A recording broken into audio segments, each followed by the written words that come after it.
Story 1. I took a long road trip down the old back roads of rural Pennsylvania with my friend, Jamie. The winding lanes through the woods felt secluded, untouched, a world of their own. That was part of the charm, though it made you feel like you'd stumbled into another time. Our destination was a tiny town neither of us had ever visited before, a sort of curiosity stop for anyone who loves exploring. As we neared dusk, we realized we'd barely passed another car in over an hour, and our gas tank was creeping dangerously low. We decided to pull off at the next station we saw. Eventually, we spotted a faded, hand-painted sign reading, "Gas and Goods," pointing down a narrow dirt road. It didn't exactly look like a typical gas station, more like an old shack with a pump beside it, but we didn't have many other options. We parked the car and got out, and the air immediately felt different, heavy with an odd, almost metallic smell. A woman was sitting in a rocking chair just outside the door, knitting something, though I couldn't quite tell what. Her gaze never left her knitting as she called out, "Help yourself to the pump, but cash only." Jamie and I exchanged uneasy glances, but we shrugged it off and filled the tank. I went inside to pay, pulling a couple of bills from my pocket. The inside was cramped, with dusty shelves filled with canned food and rusty trinkets that looked like they hadn't been touched in years. Behind the counter sat a man, and from the look of him, grimy shirt, stubble, and dark, sunken eyes, I felt an urge to pay quickly and leave. His eyes followed me intently, as if studying every movement. As I handed him the money, he leaned in close and said, "Careful on the road tonight. Not everyone makes it out this time of year." His words slithered into the air, thick with warning. I forced a laugh, trying to brush it off, but the uneasy feeling stuck with me as I turned to leave. When I got back to the car, I found Jamie already inside, looking visibly shaken. She said, "That woman out there," she looked at me, and for a second, I swear her eyes were completely black. I tried to brush it off, but her hand was still shaking as she started the car, and I felt a chill run down my spine. We drove away, the trees casting eerie shadows in the fading light. About 15 minutes down the road, the car's engine suddenly sputtered, and we jerked to a stop. The gas gauge, which had been full when we left the station, now read empty. Jamie and I sat in stunned silence, trying to figure out what could possibly be wrong. Then we heard a scraping, dragging noise coming from the woods, getting closer. Our eyes darted around, straining against the darkness, but the thick trees and shadows swallowed everything beyond the headlights. Jamie fumbled for her phone to call for help, but as she held it up to dial, it showed no signal. My heart pounded as the noise grew louder, now mixed with a low, guttural hum, like something, or someone, was murmuring just out of sight. "Maybe it's an animal?" I whispered, though even as I said it, I knew it was impossible. Animals didn't make noises like that. Then, through the flickering shadows, we saw something move, a figure, slowly approaching the car. It was a man, but there was something wrong about the way he moved, a staggering, almost mechanical rhythm, like each step took all his strength. His clothes were torn, his skin pale and drawn tightly over his bones, and his eyes, they were pure black, as if his pupils had overtaken the whites. He stumbled forward, reaching out a skeletal hand, his fingers twitching in the air. Jamie screamed, and without thinking, I locked the doors, frantically whispering, "Go, go, go," as if saying it could somehow make the car move.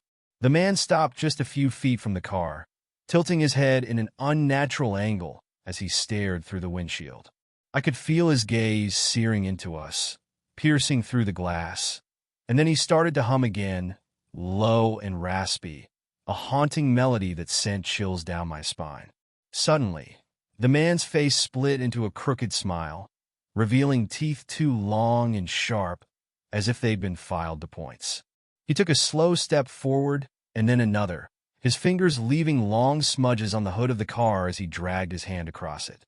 In sheer desperation, Jamie turned the key, praying for the engine to turn over. It sputtered to life, just as the man slammed his hand onto the hood with a force that made the entire car shudder. His mouth opened wide, letting out a garbled, guttural sound that echoed in the woods around us. Jamie threw the car into reverse, and we peeled backward, sending gravel flying as we sped down the dirt road. We drove in silence, hearts racing, not daring to look back until we reached the main road. Even then, I kept glancing in the rearview mirror, half expecting to see that figure lumbering after us, his black eyes gleaming in the dark. We never did find out what happened at that gas station or who or what that man had been. When we tried to retrace our steps the next day, we couldn't find the turnoff for the station, as if it had vanished entirely. The police dismissed our story, telling us we must have taken a wrong turn or gotten lost. But I remember that man's face every time I closed my eyes, the way his mouth twisted into that too wide smile, his black eyes staring, as if he could see right into my soul. And on quiet nights, when I'm alone, I sometimes hear that haunting hum, soft and raspy, just outside my window, as if he's still out there, waiting for another traveler to pass through his woods. Story 2. I was house-sitting for a family friend in a remote area. The place was quaint and quiet, surrounded by acres of forest and unpaved roads that felt eerie even during the day. Nights there were pitch black, without a single street light in sight. I'd stayed there before, and while it was isolated, I knew the area well and had never felt uneasy until this particular night. Around midnight, while I was on the couch flipping through a book, I noticed something odd through the front window. A faint glimmer of light flickered on and off between the trees about 50 yards from the house. I figured it was probably just a reflection from something random and went back to my book. But a few minutes later, the light flashed again.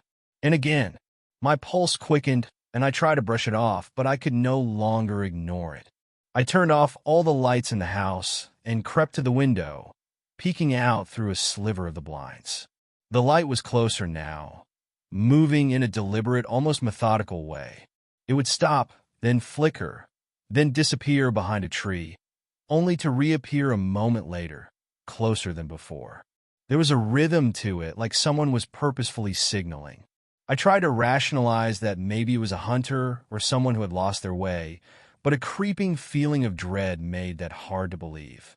For what felt like an eternity, I watched this light dance through the trees, steadily coming nearer.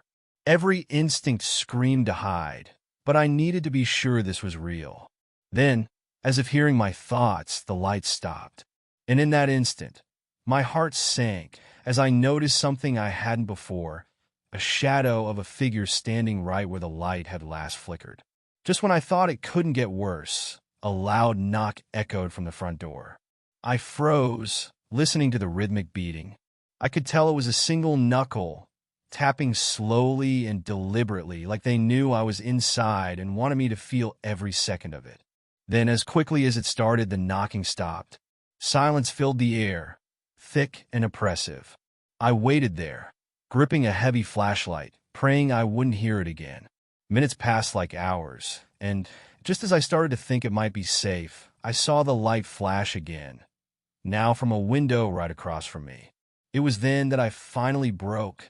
I grabbed my car keys and, without turning back, ran to my car and drove out of there, only daring to look in my rearview mirror once I hit the main road. To this day, I have no idea who it was or what they wanted, but I haven't returned to that house since. And sometimes, I still wonder if they're out there, waiting with that light ready to flicker once more. Story 3. Growing up in a small farming town, my friend Mark and I used to find ways to keep ourselves entertained that probably weren't all that smart. Exploring abandoned buildings was one of those things. Our favorite was an old farmhouse on the edge of town that had been empty for decades. Rumor had it that an entire family had disappeared from there, just up and vanished one night. We never took it seriously, though. To us, it was just a story. One freezing October night, we decided to pay the farmhouse a visit. Halloween was coming up, and we wanted to scare ourselves a little. So, armed with flashlights and an old Polaroid camera, we made our way down the dirt path that led to the house. The place was exactly as creepy as we remembered. Its wooden frame creaked in the wind, windows were dark and broken, and the air around it felt colder than it should have been. As we approached, I noticed something strange. There were footprints in the mud leading up to the door. They were fresh, and judging by the size, they belonged to a man and a woman. But there was something odd about the way the prints overlapped. It looked like one set of feet was dragging, almost as if someone had been pulled up to the front porch. Did anyone else hear about this place? I asked, feeling a chill. Mark shrugged, but even he looked a little uneasy. Ignoring the nagging sense of dread, we entered the house, the wooden floor groaning beneath our weight.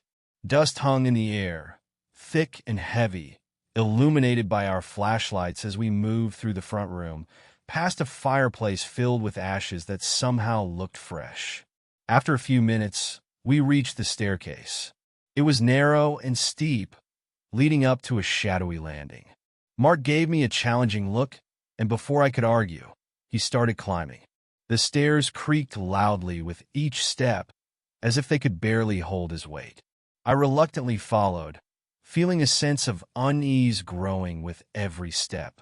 We made it to the second floor, which was colder than downstairs, and it was filled with stale air that smelled faintly of rotting wood and something else, something that sent a wave of nausea through me. We found ourselves in a small bedroom. The wallpaper was peeling, revealing warped wood underneath, and there was an old, grimy mirror on the wall, coated in dust. As we stood there, Mark raised the Polaroid camera, aiming it at the mirror. He took a shot, and with a loud click, the camera spat out the photo. We watched as the image slowly came to life. First, we saw ourselves standing there in the reflection, but then something else started to appear. Behind us, in the mirror, a figure was forming. It was faint, like a shadow, but undeniably there, a tall man, with an unnatural grin stretched across his face, his eyes sunken and empty. He looked like he was staring right at us, though we saw nothing in the room itself. My heart pounded, and I took a step back, trying to keep my cool. "Let's get out of here," I whispered, not daring to take my eyes off the photo. But just as I turned toward the door, we heard a loud thump from somewhere below. It sounded like something heavy had hit the floor, and it was followed by slow, deliberate footsteps heading toward the staircase. Mark and I looked at each other, our faces pale with fear. Whoever, or whatever, was downstairs was moving closer, step by heavy step. And it wasn't alone. We could hear other footsteps joining in, lighter ones, but all moving in unison, as though they were following something. We scrambled down the hallway, searching for an escape, only to find every room filled with the same rotten smell and empty, broken furniture. The only way out was through the staircase we'd come up, but as we reached the top of the stairs, we froze.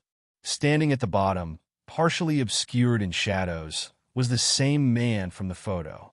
His head was cocked at an unnatural angle, his empty eyes fixated on us, and his mouth twisted into that same horrible grin. But now, he wasn't alone. Behind him, a woman stood, her face gaunt and pale, her expression blank. And behind her were two smaller figures, children, with empty eyes and slack faces, like dolls with missing pieces. They began to move up the stairs, slowly and in unison, their footsteps echoing against the walls. Mark grabbed my arm, pulling me backward, his voice barely a whisper. "We need to jump," he said, pointing to the window at the end of the hall. Without another thought, I ran toward the window, throwing it open just as I heard the footsteps reach the top of the stairs. The wind was icy as it hit my face, and without looking back, I climbed through the window and jumped, landing hard on the ground below, pain shooting up my leg. Mark landed next to me, groaning in pain but scrambling to his feet. We stumbled away from the house, looking back only once to see the figures staring at us from the upstairs window, their faces barely visible in the dim light. But their eyes, they seemed to glow, watching as we ran, unblinking, unmovable. We made it to the road and sprinted back to town, never daring to speak about what we'd seen. But that Polaroid photo? Mark kept it, and every now and then, he'd tell me he could hear faint whispers coming from it, voices that sounded like children, and sometimes a low, chilling laugh. Story 4. I work night shifts as a road construction flagger. The job is usually mind-numbingly boring. I stand on a dark road, holding a sign, directing the occasional car around pothole repairs. It's quiet work, sometimes eerie, especially on the more isolated roads. One night, we were stationed on a desolate stretch of highway, cutting through miles of thick forest. The only lights for miles were our floodlights, casting eerie shadows that twisted and flickered on the trees as the wind rustled their branches. A few of the guys were milling around, setting up cones and marking the potholes, but for the most part, we were spread out in different areas, handling our posts alone. Around 2 a.m., I was standing near the far end of the construction zone, the only sounds being the hum of the generator and the faint crunch of gravel as I shifted from foot to foot. Out of nowhere, a wave of nausea hit me, sharp and sudden. I shook it off, chalking it up to exhaustion, but then I heard a soft, distant hum, like someone singing, just barely audible over the generator. It sounded like a woman's voice, low and haunting, carrying through the night. I looked around, but no one was close by. I radioed the other guys, asking if any of them heard it, but the responses came back the same. Nothing. The singing grew louder, the melody turning into a soft, rhythmic hum that seemed to echo through the trees. Trying to focus, I kept my gaze on the road, until about 30 yards down, I saw it. A faint figure in the middle of the lane, standing just outside the reach of our floodlights. She was tall, her form draped in what looked like a long white dress, her face obscured by shadows. Her head was tilted downward, and her hair hung in loose strands around her face, almost touching her shoulders. I blinked, trying to adjust my eyes, wondering if it was a trick of the light. "Hey, you're not supposed to be here," I shouted, hoping she'd move. But she just stood there, motionless, humming that same eerie tune. I turned back toward the construction crew and waved, trying to get their attention, but when I looked back, she was gone. A chill ran down my spine, and I gripped my radio, my thumb hovering over the button. My heart was pounding, and my mouth had gone dry. I debated telling someone, but didn't want to seem paranoid or distracted, so I just stayed quiet, trying to shake it off as a hallucination. But then, the humming returned. This time, it was closer, clearer, just behind me.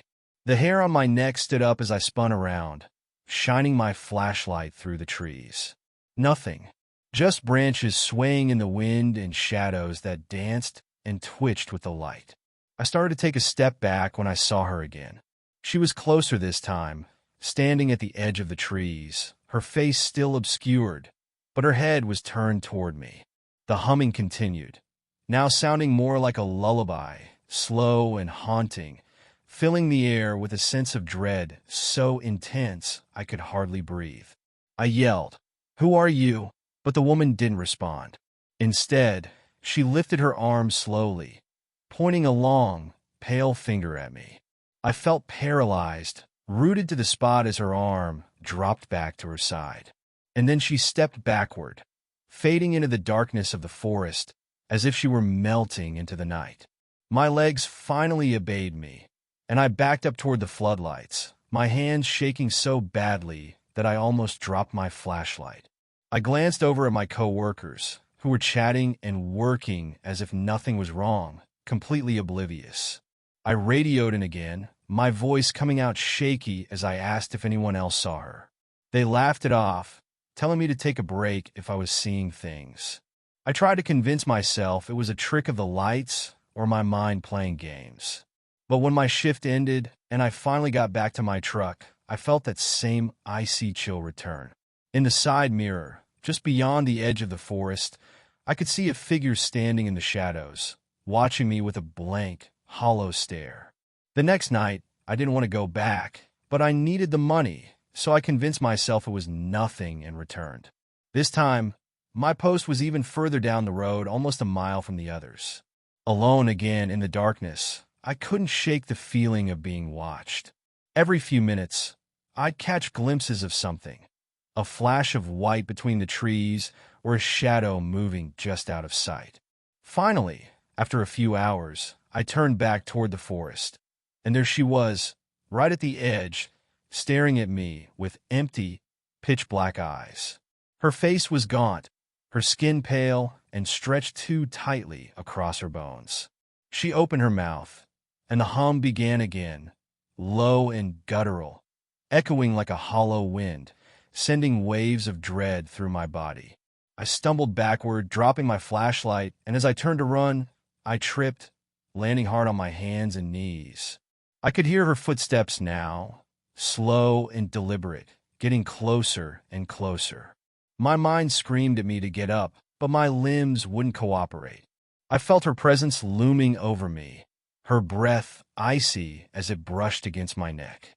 Just then, one of the floodlights from the main site swept across the road, and in its beam, I saw her for a split second, her face inches from mine, her eyes empty pits of darkness. Her mouth was open wide, stretched far beyond what was natural, as if she was about to scream. And then she was gone. The light passed, and I was alone, gasping for breath, drenched in sweat. I barely remember the rest of that night. My supervisor sent me home after he saw me shaking, unable to explain what had happened. I quit the job the next day, and I haven't worked night shifts since. But sometimes, when I'm driving alone at night, I catch a faint humming, soft and chilling, just beyond the edge of my headlights, as though she's still out there, waiting for me to return to that dark stretch of highway. Story 5. A few months ago, I moved into my first house, a small, one-story place just outside of town. It was cozy, affordable, and had a decent yard, which was all I needed.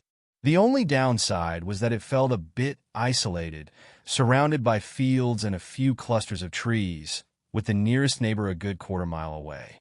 But I didn't mind. I liked the privacy. After the first few nights, though, I noticed that the house had an eerie quietness at night. It was different from the comforting white noise of my old apartment. Here, every creak, every gust of wind brushing against the windows seemed amplified, feeding a low hum of unease. To make myself feel safer, I decided to install a security system. The alarm system I bought came with a set of motion sensors and cameras I could control from my phone. The setup was quick and straightforward, and I felt an instant wave of relief once it was up and running. The app allowed me to check live feeds, which gave me peace of mind, especially since I often worked late hours and was sometimes out of the house after dark. Then a few weeks in, something odd happened. It was around midnight when my phone buzzed with a notification. Motion detected in the living room. I stared at the message for a moment, my heart beating faster. I was lying in bed, my bedroom door shut, and I was absolutely certain I had been alone when I locked up for the night. I opened the app, holding my breath, and clicked on the live feed for the living room. The screen was dark, the only illumination coming from a tiny window near the ceiling where a sliver of moonlight streamed in. Nothing moved, and I began to wonder if the system was faulty or if a mouse or bug had set it off. After a minute of watching the empty room, I closed the app, figuring it was a glitch. But just as I turned off my phone, it buzzed again. Motion detected in the living room. A chill ran down my spine, but I forced myself to look at the feed once more. This time, as the camera adjusted, I caught a glimpse of movement, a faint, dark blur slipping past the edge of the screen near the far wall, disappearing just as quickly as it had appeared. My heart pounded as I stared at the screen, waiting for something else to happen. But the room was still again. I decided it was probably a bug, or maybe a shadow cast by something outside. Trying to brush it off, I silenced the phone and attempted to fall asleep. At 3:14 a.m., my phone buzzed again. Motion detected in the kitchen. This time, the notification jolted me out of a deep sleep and my stomach twisted with dread. I slowly unlocked my phone, my hands shaking, and opened the camera feed for the kitchen. The kitchen light was off, and the camera picked up only the faint outlines of counters, cabinets, and the dark, unlit hallway beyond. Then, just as I started to relax, I saw it, a figure, tall and shadowed, standing just at the edge of the hallway. Its body was angled toward the camera, and though the screen was grainy, I could make out what looked like a head tilted slightly to the side, as if it were staring straight at the lens. I felt frozen, gripping the phone so hard my knuckles turned white.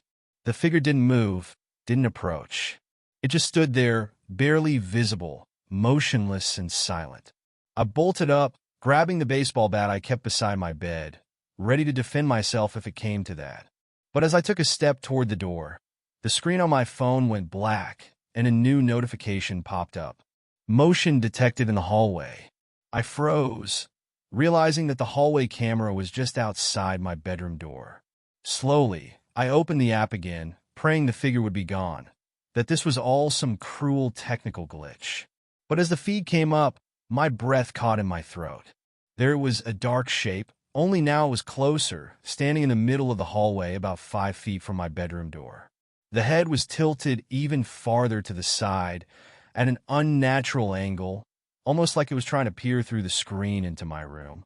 Its outline was vague, blurred, as though it were fading in and out of focus, but I could make out a face. Pale skin, hollowed eyes, and a mouth that was stretched into a twisted, unnatural smile. I stifled a scream, dropping the phone onto the bed as I backed against the wall. It felt like hours that I stood there, listening to my own heart pounding in my chest, waiting for the doorknob to turn or for footsteps to approach. But there was nothing, just a horrible, heavy silence. After a few minutes, I dared to pick up the phone again, barely able to hold it steady as I opened the app. The feed showed nothing. The hallway was empty. But just as I started to relax, another notification popped up, motion detected in the bedroom. My stomach dropped, and my vision went blurry as I forced myself to look up, terrified of what I might see. The room was pitch black, except for the faint glow from my phone, and I strained to make out any movement, any shadow that might be lurking in the dark. Then, from the corner of the room, I heard a soft, dragging sound like something was being scraped across the floor, slowly, deliberately. I held my breath, pressing myself against the wall, my entire body paralyzed with fear. The sound moved closer, a slow, scraping rhythm that filled the silence until it stopped, just a few feet away from me. I was too terrified to move, barely daring to breathe. And in the darkness, I could feel it, something watching me, something close, something that didn't belong in my house. Summoning the last shred of courage, I reached for the bedside lamp and switched it on, flooding the room with light. But there was nothing, no figure, no shadow. The room was empty. I grabbed my keys and left the house that night, not bothering to turn off the lights or lock the door behind me. I stayed with a friend for the next week, barely sleeping, barely able to speak about what had happened. When I finally worked up the nerve to return to the house, I found that the camera system had reset itself, as if it had been wiped clean. There were no recordings of that night, no evidence, nothing. Just an empty house, as if the whole thing had never happened. I still live there, but I no longer use the alarm system. And every night, I lie awake, watching the shadows on the walls, listening to the silence, afraid that any minute, my phone will buzz with a notification I know I can't ignore. If you enjoyed these stories, please like and subscribe. Also, check out my other videos.